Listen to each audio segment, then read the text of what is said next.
So నేను విజయవాడ రావడానికి వీళ్ళు అడిగినప్పుడు 29కి సరే ఫ్రీ పెట్టుకుంటాను అనుకున్నాను.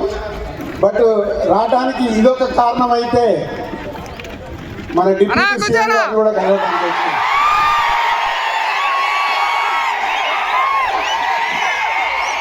అమెరికాలో ఈవెంట్ చేశాం, గ్రాండ్ సక్సెస్.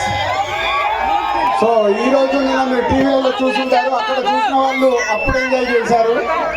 మరి అమెరికాలో అంత గ్రాండ్ సక్సెస్ అయ్యాక మన డిప్యూటీ సీఎం గారు ఆధ్వర్యంలో ఈవెంట్ చేస్తే ఎలా ఉంటుంది? దాని మామూలుగా అంటే ఒక చరిత్ర క్రియేట్ చేయాలి ఆ ఈవెంట్తో.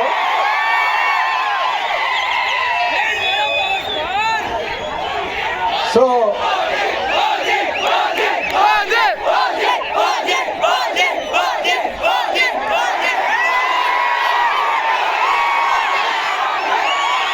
గేమ్ చేంజర్ అయ్యాక ఓజీ మీదకి షిఫ్ట్ అవుదాం.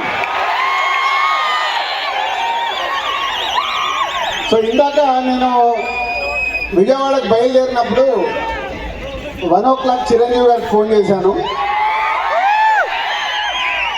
సార్ సినిమా రెడీ అయింది, అప్పుడు మీరు చూశారు, మళ్ళీ ఫైనల్ది చూడాలి అని. సో ఇంటికి పంపి రాజు చూస్తాను అన్నారు. సో 2:45కి వారు సినిమా చూడడం మొదలుపెట్టారు. నేను బయలుదేరా, బట్ నా మనసంతా అక్కడే ఉంది. ఏసీని ఎలా చూస్తున్నారు, ఆయన ఎలా ఎంజాయ్ చేస్తున్నారని. కరెక్ట్ ఇక్కడ వచ్చి కూర్చున్నాను, చిరంజీవి గారు ఫోన్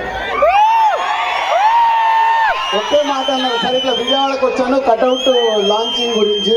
ఓ అక్కడ ఉన్నావైతే మన ఫ్యాన్స్కి చెప్పు, సంక్రాంతికి మామూలుగా మనం కొట్టట్లేదు,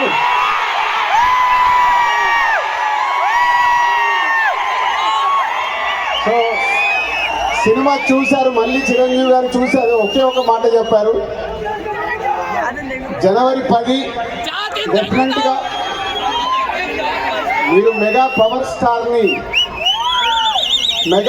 స్టార్లో మెగాని చూస్తారు, పవర్ని చూస్తారు. 4 సంవత్సరాల క్రితం శంకర్ గారు ఈ కథ చెప్పినప్పుడే ఈ కథలో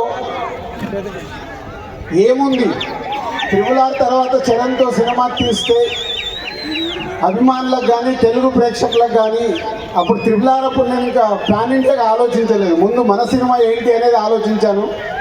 ఆ రోజు కథ విన్నప్పుడు ఏదైతే 4 సంవత్సరాల క్రితం ఫీల్ అయ్యానో, చిరంజీవి గారు ఇప్పుడు ఇందాక ఒక్కొక్క సీన్ గురించి మాట్లాడుతుంటే ఆనందం వేసింది. ఎస్, రేపు మెగా పవర్ స్టార్ని మీరు జనవరి 10 స్క్రీన్ మీద చూసినప్పుడు తన నటన